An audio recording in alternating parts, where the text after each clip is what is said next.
Ditong Hyundai Creta, ang concern ay kapag pinindot mo yung post button, ayan yung kanyang post start, ay may lumalabas dito sa instrument cluster na key not detected at mayroong lalabas dito na kulay dilaw yung symbol ng key, magbiblink.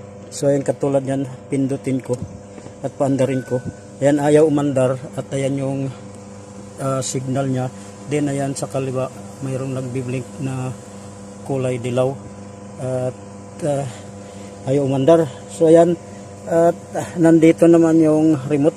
Then trinay kong i-lock at unlock yung kanyang remote button, tulad yan, ayaw pala gumana. So nandito pala yung problema sa remote, pero itatry kong paandarin na itong gagamitin kong pangpindot. Ayan po, ayan, umaandar siya.